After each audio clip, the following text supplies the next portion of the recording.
Salut à tous, on se retrouve pour un nouveau tutoriel sous Scratch et aujourd'hui on va voir les contrôles.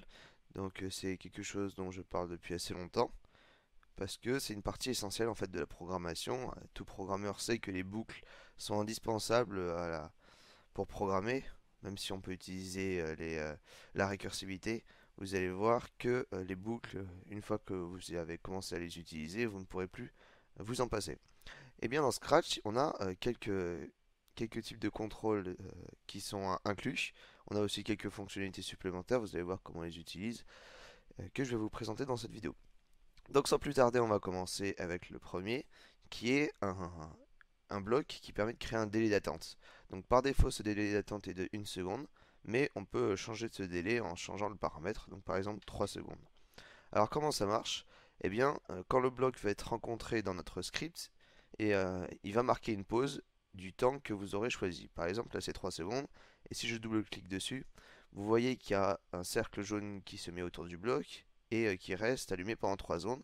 C'est-à-dire que pendant qu'il y a ce cercle jaune, il ne va rien se passer. Donc je vais vous montrer avec par exemple un hello, hop, on va changer ça pour que ça soit notre initializer. Voilà, donc je vais le lancer. Et le dire hello ne s'affiche pas parce qu'il faut attendre 3 secondes en fait. Vous avez vu, il y a le bloc qui est au-dessus. Et donc le bloc d'attente est au-dessus. Donc il est prioritaire dans l'ordre du script. Et jusqu'à que ce délai d'attente soit écoulé, eh bien on va attendre. Et quand ce délai d'attente sera écoulé, eh bien on pourra afficher ou exécuter la suite du script. Donc ça c'est comment marche l'attente. Ensuite, on a un contrôle qui nous permet de répéter un nombre de fois en paramètre une action. Donc, comme vous le voyez dans ce type de bloc, on a un espace qui se trouve à l'intérieur, et ça, c'est l'espace du contrôle. C'est-à-dire que euh, tout ce qui se passe à l'intérieur est propre au contrôle. Donc, ce qui est ici et à l'extérieur du contrôle, ça ne le comprend pas.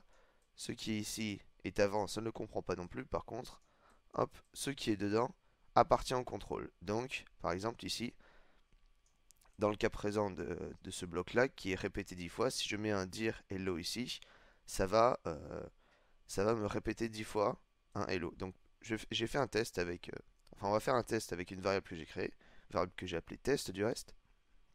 Alors, on a un test ici que j'ai initialisé à 0, et en fait, pendant 10 fois, je vais ajouter à cette variable test la valeur 1. C'est pas comme exemple pour vous montrer. Et donc regardez quand je vais lancer la boucle, alors ça va être extrêmement rapide. Donc on va ajouter un petit délai de 1 seconde pour que vous puissiez bien voir. Et je vais lancer le script et regardez, on a la variable test qui s'incrémente de 1 à chaque tour. En fait, à chaque fois, je vais vous expliquer comment ça marche pour ceux qui n'y connaissent vraiment rien en boucle. Hop, et ça s'arrête. Donc à chaque fois, en fait, on arrive dans le script et ça va arriver à ceci. Donc ça va arriver à ce bloc-là. Ce bloc-là qui dit répéter 10 fois ce qui se passe à l'intérieur. Donc à chaque fois, ça va lire le script. Donc d'abord ajouter 1 puis attendre 1 seconde. Ça va arriver à la fin. Hop, et ça va revenir au début de cette boucle. Et donc en arrivant au début, ça va dire ah il reste que 9 fois. Ça va le réexécuter, puis 8 fois, puis 7, etc. etc. Et donc, on incrémente à chaque fois la variable test. C'est pour ça qu'au final, elle vaut 10. Donc ça, c'est euh, une simple boucle, mais qui peut se révéler extrêmement utile pour pour un nombre d'exécutions que vous avez choisi au préalable. Hop, on va mettre ça là. On va réinitialiser notre test. Donc ça, c'est une boucle dont le paramètre, on doit l'écrire ici. Mais il y a des boucles euh, qui peuvent se répéter indéfiniment, comme celle-ci. Donc ça, c'est un contrôle que j'ai déjà utilisé précédemment. Vous m'avez vu plusieurs fois l'utiliser en vidéo. Et une petite caractéristique de cette boucle, c'est que vous voyez, elle n'a pas de sortie ici. Contrairement à ici, on a une petite sortie, donc un petit bout qui ressort de la boucle. Ici, il n'y en a pas, parce que vu que c'est un répété indéfiniment, il n'y aura jamais rien à la suite, vu que justement c'est infini. Donc, dans cette boucle répétée indéfiniment, on va pouvoir donc exécuter un nombre infini d'opérations comme on souhaite le réaliser. Donc, je vais vous le montrer par exemple avec la variable test. Donc, je vais juste ajouter à test 1 à chaque fois, à chaque tour de la boucle. Donc, si je l'exécute, vous allez voir que ma variable test devient extrêmement grosse très très rapidement. Donc, je vais mettre sur pause. Donc, vous voyez, elle est devenue extrêmement grosse et ça va se répéter à l'infini euh, jusqu'à jusqu'à ce que mon ordinateur s'éteigne ou alors que s'il y a une limite au logiciel Scratch au niveau des variables. Donc je vais l'arrêter, ça sert à rien, mais vous voyez que ça répète indéfiniment un grand nombre de variables. Voilà. Donc ça c'est pour la boucle répétée indéfiniment, on a déjà utilisé, vous avez peut-être déjà compris au cours des précédents tutoriels comment on l'utilise. Ensuite on a une boucle si alors, donc c'est pour ça que je voulais pas faire les contrôles plus tôt, c'est qu'on a besoin d'utiliser des capteurs ou des opérateurs afin de réaliser ce genre de conditions, vu que vous voyez que l'argument qui est pris en paramètre, ça a un côté triangle, alors que par exemple les valeurs, les variables c'est des ronds, et que les strings ou les chaînes de caractères c'est des rectangles, et donc on a besoin d'utiliser un capteur, donc on va utiliser celui-ci par exemple. On va utiliser notre variable test, hop, donc vous vous en rappelez comment on utilise les capteurs, on va mettre un test, si test est inférieur à 10, hop, et vu que c'est un capteur qui est en forme triangulaire, un opérateur en forme triangulaire, donc un test logique, on va pouvoir le placer à l'intérieur, vous voyez, je peux le placer dans le si alors. Alors si alors, qu'est-ce qu'il fait? Ça va dire si cette condition est vérifiée, alors exécuter ce qui se trouve à l'intérieur du script. Donc là, si test est inférieur à 10, on va exécuter ce qui se trouve à l'intérieur, donc par exemple dire hello. Alors, je vais changer ma variable test pour la mettre à 20, pour vous montrer un exemple. Donc on a notre test qui vaut 20, et si j'exécute ce script, vous voyez, il ne se passe rien, vu que notre test vaut 20, donc il n'est pas inférieur à 10, donc cette condition n'est pas vraie, donc ce qui se trouve à l'intérieur du test ne sera pas réalisé, c'est-à-dire le dire hello. Par contre, si maintenant je passe par exemple test à 8, comme ceci, voilà, et que je réexécute le script, alors à ce moment-là, mon costume va pouvoir afficher le hello, vu que le test est vérifié. Donc vous voyez, c'est pas très simple c'est pas très compliqué au contraire à comprendre. C'est un simple test logique avec lequel que l'on utilise les tests logiques qu'on avait employés auparavant. Donc voilà, hop, on va pouvoir enlever ça. On va garder ça parce qu'on va en avoir besoin juste après. Si alors, et du même genre que si alors, il existe le si alors sinon. Donc il y a une toute petite différence, c'est le sinon. Donc pour bien expliquer, on a si cette condition est réalisée, alors effectuez ce qui se trouve à l'intérieur. Sinon, effectuer ce qui se trouve ici. Donc c'est-à-dire que si cette condition n'est pas vraie, alors ce qui se trouve ici sera obligatoirement réalisé. Contrairement à ici, donc on n'avait pas de sinon. Donc là par exemple, je vais dupliquer ceci. Hop. Là on va mettre oui. Et ici on va mettre non. Hop. Donc si le test est inférieur à 10, alors on va pouvoir afficher oui. Et si le test n'est pas inférieur à 10, alors on va afficher non. Donc dans le cas présent, on a notre test qui vaut 8. Donc on va réinitialiser. Et, hop. Voilà. Ça nous affiche oui, vu que notre test est inférieur à 10. Donc cette condition est réalisée, ça va passer à la suite. Par contre, maintenant, si je passe à 25 et que je réexécute mon script, ça m'affiche non, vu que ce test n'est pas réalisé, et donc ça passe au sinon. Voilà, donc c'est tout aussi simple que le si alors, et vous verrez que vous n'allez pas pouvoir vous en passer du si alors sinon.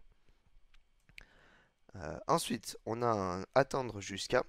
Donc, attendre jusqu'à, c'est une sorte de boucle, euh, de boucle que l'on place qui va dire que jusqu'à qu'une condition soit vraie, alors on va mettre un délai d'attente qui est potentiellement infini. C'est-à-dire que par exemple, regardez, on va utiliser un autre opérateur, le égal, on va mettre le test dedans, on va mettre attendre jusqu'à que test égale 10, hop, on va arrêter ça, on va dire, on va mettre un petit texte après, fin du test. Et regardez, donc on a notre test qui vaut 25, donc on l'avait mis tout à l'heure, je vais le zoomer si vous voulez, on a le test qui vaut 25, donc je vais lancer cette boucle et vous voyez qu'il y a un cercle jaune qui se place autour, vu que cette condition n'est pas vraie.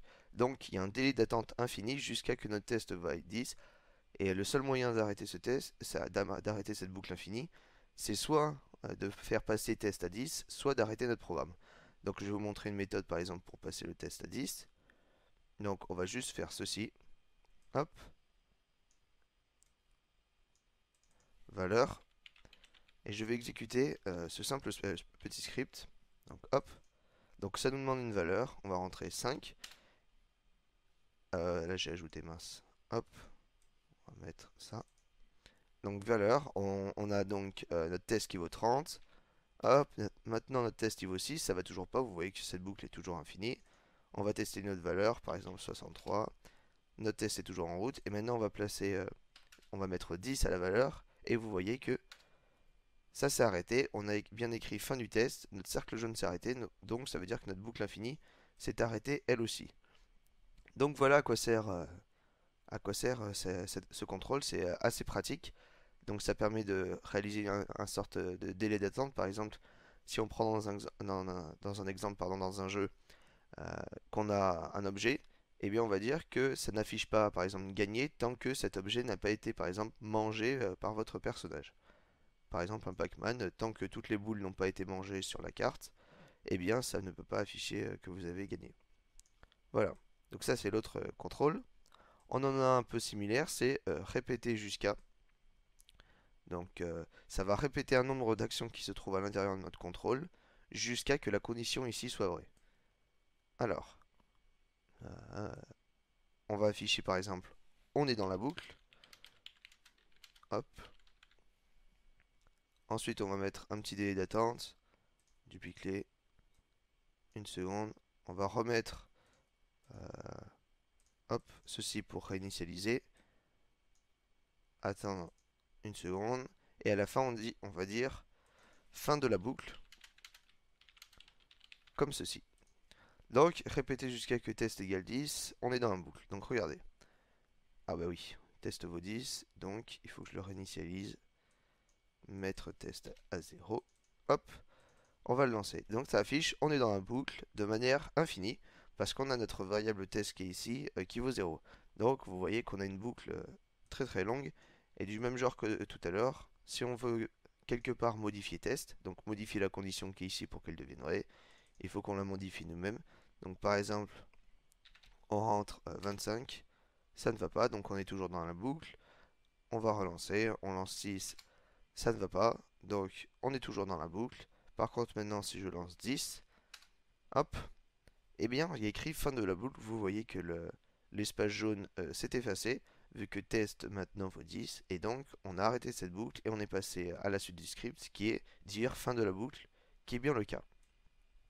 Donc voilà, c'est une petite boucle assez similaire avec attendre jusqu'à, mais qui permet d'ajouter du script à l'intérieur de la boucle. Donc c'est un petit plus, si besoin est. Donc on va en supprimer un des deux, lui. Hop, hop. Le attendre, on peut l'enlever. Ça aussi, on va garder notre condition. Et on a répété jusqu'à. Ensuite, stop to. Du même genre que répéter indéfiniment, il n'a pas de petit bout de sortie. Par contre, contrairement euh, à beaucoup d'autres blocs, ce bloc-là peut avoir sa structure qui est modifiée. Donc vous voyez qu'il n'a pas de sortie.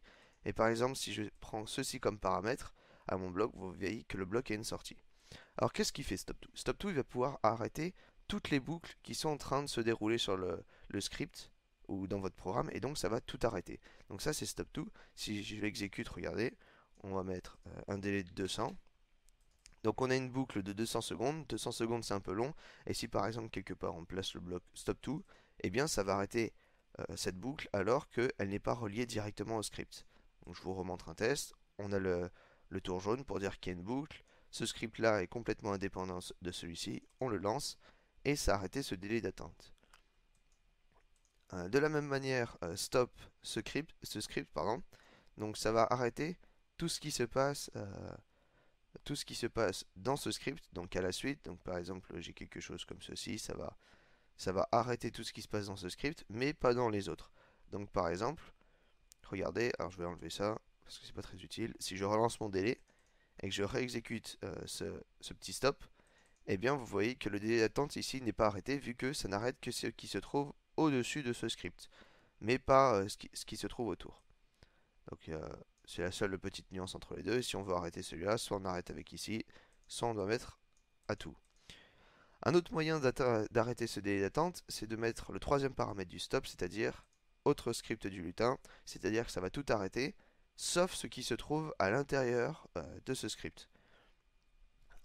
Petite explication, donc comment mettre, comment mettre ça? Ah voilà, on va mettre par exemple répéter un petit répéter indéfiniment. On va dire n'importe quoi. Ah bah on va juste mettre ça. Donc on lance la boucle ici, donc à attendre 200 secondes, et on va lancer ceci. Et vous voyez que le répéter indéfiniment s'est lancé. Euh, Ici on lit bien à chaque itération stop autre script du lutin. Ça va bien arrêter tous les autres scripts. Donc regardez, j'ai beau le relancer à chaque fois, il s'arrête instantanément à cause de la boucle. Mais ce qui se passe ici ne s'arrête pas. Donc voilà. Donc voilà comment l'arrêter. Comment utiliser le stop avec ce paramètre. Donc là, si je le réexécute, ça arrête celui-là, vu qu'il ne fait plus partie de ce script. Hop, on va le mettre là. Donc voilà. Donc ça, c'est stop autre script du film, du lutin, pardon. Et vous pouvez choisir le paramètre que vous voulez, suivant le stop que vous désirez. Enfin, on a trois petits paramètres. Donc on va effacer notre test pour les manipuler, qui concernent des clones. Donc des clones du lutin qu'on utilise actuellement. Donc regardez, pour expliquer comment ça marche, je vais passer au deuxième bloc directement. Donc, comment créer un clone du lutin? Donc, on utilise ce bloc, créer un clone de moi-même, c'est-à-dire du costume courant que l'on utilise sur le lutin actuel. Donc, regardez, c'est extrêmement simple. Si je double-clique là-dessus, hop, on a, euh, on a créé un clone. On le voit pas pour l'instant, mais il se trouve juste derrière ce lutin. Et il y a une petite particularité par rapport à ce lutin, contrairement à une copie, c'est que le clone, je peux le déplacer, comme vous le voyez. Donc le clone, voilà, vous voyez que je peux le déplacer. Et si je veux le supprimer, je peux pas l'effacer avec des effets graphiques ou effacer tout qu'on avait vu avec le dessin. Et il faut que j'utilise le bloc supprimer ce clone. Donc regardez, hop, je le supprime comme ceci. Et le dernier bloc, c'est quand je commence comme un clone. Donc regardez, ça c'est un bloc qui est forcément entré et supprimer ce clone, c'est un bloc de forcément sorti. Donc généralement, on utilise les deux ensemble et on met un script entre les deux. Donc par exemple, dire je suis le clone. Hop, voilà. Mince, j'ai fait une petite faute. Je suis le clone. Voilà. Donc, on va créer un clone de nous-mêmes. Et quand on va le lancer, vous allez voir, ça va automatiquement dire je suis le clone, mais ça va le supprimer quasiment instantanément. Alors, pour pas que ça le supprime instantanément, on va mettre un délai de 3 secondes. Hop, comme ceci. Donc, je vais créer le clone. Hop. Et le clone derrière a un texte et il se supprime après 3 secondes. Donc, vous voyez, c'est pas très compliqué. Ça nous permet de créer des clones. Donc, à chaque fois, je peux déplacer l'original. Et le clone se trouve juste derrière. Et tout ce qu'on met dans le script qui va se trouver là-dedans concerne que le clone, c'est-à-dire que ça ne concerne pas l'original. Comme vous le voyez, le texte que je fais afficher ne s'affiche pas sur l'original, mais sur le clone qui se trouve juste derrière. Voilà, donc c'est tout ce qu'on va voir sur les contrôles. Vous avez vu, c'est pas très compliqué. Hop, on va remettre ça là, on va les garder. Je vais vous faire un petit résumé pour bientôt vous expliquer. Donc on va garder les clones qui sont un peu à part. Donc, un petit résumé rapide. Tout d'abord, on a le délai d'attente de X secondes, donc qui nous permet de créer une attente. Ensuite, on a répété X fois qui nous permet de créer une itération suivant un paramètre désiré, et ça permet d'exécuter X fois le script qui est à l'intérieur. Ensuite, on a répété indéfiniment, qui est donc une boucle infinie, donc un script infini. Puis on a le si alors qui nous permet de réaliser un script suivant si le paramètre est vrai ou pas, donc suivant si la condition est vraie et réalisée. Puis on a le si alors sinon qui est la même chose que le si alors, mais on a un paramètre, on a un sinon qui nous permet de réaliser un autre script si la condition est fausse. Puis on a un attendre jusqu'à qui nous permet de faire un délai d'attente infini jusqu'à qu'une condition soit vraie. Puis on a un répéter jusqu'à qui est la même chose que précédemment, mais qui permet d'exécuter un script en plus à l'intérieur. Ensuite on a un stop to avec trois paramètres différents, un stop avec trois paramètres différents qui nous permet de réaliser différents types de stops aux boucles qui se trouvent dans notre programme. Et enfin, on a les clones. Donc tout d'abord, quand je commence comme un clone, c'est-à-dire le début, la réalisation d'un clone qui est réalisé n'importe où. Puis le paramètre supprimer ce clone. Donc ces deux blocs vont ensemble afin de réaliser un script à l'intérieur de ce clone, puis de le supprimer à la fin. Et enfin, le bloc créer un clone. Voilà, donc assez simples à comprendre, tous ces blocs, mais ils sont vraiment essentiels à la création d'un bon programme. Vous verrez que vous ne vous en passerez pardon, jamais. Donc on va retourner euh, là-dessus, voilà, pour terminer la vidéo. Donc vous avez vu, les contrôles sont très importants, mais on va voir quelque chose d'encore plus important dans la vidéo, enfin qui me semble encore plus important, et qui va nous permettre de combler le problème des GoTo et des labels dont je vous avais parlé dans une précédente vidéo, qui est la création de ses propres blocs. Donc vous avez la vidéo juste au-dessus, vous pouvez cliquer dessus si vous voulez aller la voir. Si vous avez des questions sur les contrôles, s'il y a des petits espaces sombres que vous n'arrivez pas encore à comprendre, n'hésitez pas à me le poser dans l'espace commentaire. Si vous avez aimé la vidéo, si vous avez des remarques, n'hésitez pas à laisser un petit like. Et quant à moi, je vous dis à la prochaine. Merci d'avoir regardé la vidéo.